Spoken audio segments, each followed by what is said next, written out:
నేను మేము అలాంటి బోర్డు నెంబర్ గా బోర్డు లో లాస్ట్ 2 మీటింగ్స్ లో ఏం జరిగింది అనేది బహిరంగంగా మనం చెప్పలేము, చెప్పకూడదు. కానీ మీరు స్వీయ అనుబంధం పొందిన వాళ్ళు కదా, లోపల నుండి బోర్డు మీటింగ్ లో రేస్ చేసిన పాయింట్లకు అధికారులు మీకు సమాధానం సార్ చెప్పారా? అజెండా వాళ్ళు ఫిక్స్ చేస్తారు, బోర్డులో సంతకాలు పెట్టి బోర్డు నేను చెప్పిన మాట నిజమవునా కదా చెప్పండి. ఇది సంతకాలు పెట్టే బోర్డు కాదు, మేము చెప్పాము రాటిఫికేషన్ చేయము, రాటిఫికేషన్ కూడా మనం చెప్పారా? నేను మీరు ఏం ఆన్సర్ ఇచ్చారు కదా, మీతో మాట అధికారులు ఆ రకంగా ప్రవర్తించారా లేదా బోర్డు మీటింగ్ లో? నేను చెప్పేది వినండి, మీరు చెప్పేది వినండి. ఇది టీటీడీది ఒక ధార్మిక సంస్థ. ఈ పొలిటికల్ మీటింగ్స్ అయితే మేము ఏదైనా బయట చెప్పొచ్చు. మేము ధర్మకర్తల మండలి సభ్యుడిగా ప్రమాణ స్వీకారం చేసేటప్పుడు జయ విజయాల ముందు స్వామివారి ముందు ప్రమాణం చేస్తాం, మా ఆంతరంగిక విషయాలు మేము బయట పెట్టమని. కాబట్టి కొన్ని విషయాలు బయట పెట్టలేము, కానీ ఏదేది కరెక్ట్ చేయాలో ఖచ్చితంగా కఠినంగా మేము కరెక్ట్ చేసేదానికి సిద్ధంగా ఉన్నాం. మీ ఆవేదన, మీ ఆందోళన, భక్తుల ఆవేదన మాకు అర్థమైంది. ఇప్పుడు ఇందాక మీరు డిబేట్ కి రాకముందు కూడా చెప్తున్నారు ఏమని, ఇప్పుడు టీటీడీ గోశాల డైరెక్టర్ గాని లేకపోతే టీటీడీ జేఈఓ గౌతమి గారు గాని చాలా అడమెంట్ గా బిహేవ్ చేస్తారని ఇక్కడ ఉన్న ప్యానల్ అంతా చెప్పారు. అసలు ఇవన్నీ మీ దృష్టికి రాలేదా? చౌదరి రెవెన్యూ ఆఫీసర్ చౌదరి సంగతి ఏంటి? వీళ్ళందరూ ఇలా చేస్తున్నారనేసి కనీసం తెలుసుకోలేకపోయారా బోర్డు లో వాళ్ళు? ఎవరికి అబద్ధ హస్తాల్లో టీటీడీ బోర్డు పనిచేస్తున్నది ఇప్పటికీ? ఎవరికి అబద్ధ హస్తాలు లేవు, మాది అటానమస్. మేము ఎవరు కబంధ హస్తాల్లోకి వెళ్లాల్సిన అవసరం లేదు. మాదొక ఇండిపెండెంట్ బాడీ. ముఖ్యమంత్రి గారు కూడా నిన్న ఆదేశాలు ఇవ్వడం జరిగింది. మొత్తం స్థానికులు వచ్చి ధర్నా చేసే పరిస్థితులు తీసుకొచ్చుకున్నారన్నా? అరే రామా, చెప్పేది పూర్తిగా వినండి దయచేసి. మీరు ముఖ్యమంత్రి గారి సమీక్షలో మీరు లేరు, నేనున్న.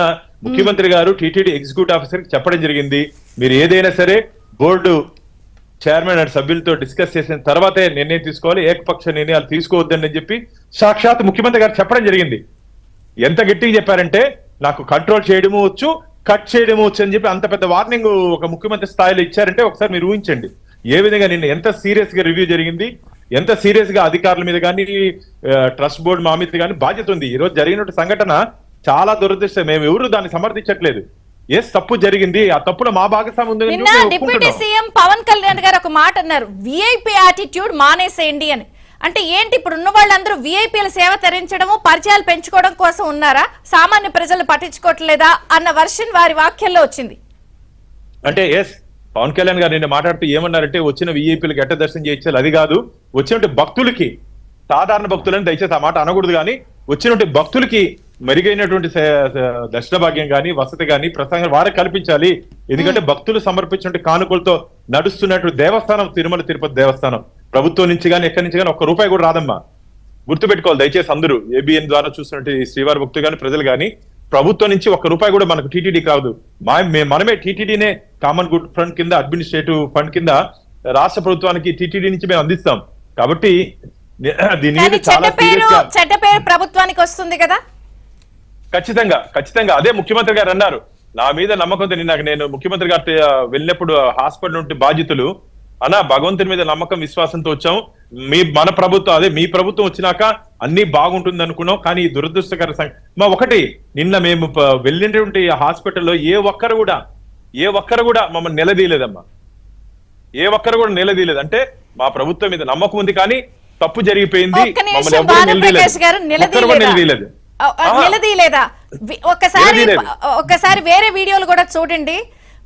మీ మీద ఆరోపణలు వేస్తున్నారు భక్తులు, ఏమని పోలీసులు మమ్మల్ని ఇబ్బంది పెట్టారు అని చెప్పి చెప్తున్నారు. అలాంటి వీడియోలు బయటకు వచ్చాయి. నేనే ఉన్నాను ముఖ్యమంత్రి గారితో, ప్రతి ఒక్క పేషెంట్ దగ్గరికి పక్క నేనే ఉన్నా. దాదాపు 27 మంది బాధ్యత. ముఖ్యమంత్రి గారితో ఉన్న వీడియో చూస్తున్నారు, వైసీపీ జగన్ గారు ఉన్న వీడియోలు వేరే వదులుతున్నారు వాళ్ళు. మీరు పోలీసులు చూడలేదని, మమ్మల్ని ఇక్కడి నుంచి తప్పించుకునే ప్రయత్నం చేశారని. ఎస్, పోలీసులు తప్పు ఉంది, అందుకని కదా అక్కడ ఉన్నట్టు డ్యూటీ ఆఫీసర్ మీద ఎస్పీ గారి మీద చర్యలు తీసుకున్నాము.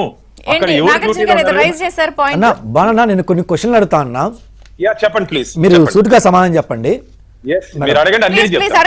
రైట్ అన్న, మీరు ఈ యొక్క వైకుంఠ ఏకాదశి బిఫోర్ మీరు బోర్డు మీటింగ్ పెట్టారా పెట్టలేదన్నా? 2 మీటింగ్లు అయినాయండి. 2 మీటింగ్లు అయినాయి. ఇప్పుడు 26 మందిని ఎంతమంది అటెండెన్స్ ఉందన్న మనకి? అందరూ అటెండ్ అయ్యారు. ఫస్ట్ మీటింగ్ లో మాత్రం ఎండోమెంట్. మరి ఈ బోర్డు మీటింగ్ లో అదర్ దాన్ సరే, ఈ బోర్డు మీటింగ్ లో అదర్ దాన్ టీటీడీకి సంబంధించి 5 ప్లేసులను రికగ్నైజ్ చేశారు టికెట్ లిస్ట్ చేసిన కౌంటర్ లో. మరి ఈ కౌంటర్ లో మీ దృష్టికి వచ్చాయా రాలేదా? వచ్చాయి. మాకు బోర్డు మీటింగ్ లో ఈ ప్రెజెంటేషన్ లో చెప్పారంటే అదర్ టీటీడీ ప్రెమిసెస్ లో ఇంత పెద్ద జాగా లేదన్న, మనం ఇంత ఆ, పెద్ద అన్న, జాగా నేను ఇస్తున్నట్టు నేను లేదు కాబట్టి నేను ఒప్పుకుంటా అన్న. నేను అడిగే క్వశ్చన్ ఏంటంటే అదర్ దాన్ టీటీడీ ఈ 5 కౌంటర్లు సెలెక్ట్ చేసామని చెప్పి మీ ప్యానెల్ ముందుకు వచ్చిందా రాలేదన్నా? ఎస్ వచ్చింది మాకు మరి board meeting లో. వచ్చినప్పుడు మీ ప్యానెల్ లో సభ్యులు వెళ్ళి అక్కడ మరి పరిశీలించారా? ఎస్ చూసాము, అన్ని పరిశీలించి అదే చెప్తున్నా కదా. మాకు ఆ రోజు క్రౌడ్ వచ్చినప్పుడు అక్కడ ఉంటే స్థానిక ఇమీడియట్ నిర్ణయం తీసుకున్నాడు. ఆ క్రౌడ్ ని భక్తుల్ని సారీ ఆ లైన్ లో పెట్టకుండా అధికారులు వీళ్ళ మధ్య కోఆర్డినేషన్ ఒక నిర్ణయాలు ఒక కాదన్నా ఇన్స్టెంట్ గా ఒక్క నిమిషం దయచేసి ఏం జరిగింది చెప్తాను. ఆ క్యూ లైన్ లో మేము ఏమనుకున్నట్టే ఉదయం 5 గంటలకి టికెట్ ఇష్యూ చేసేది.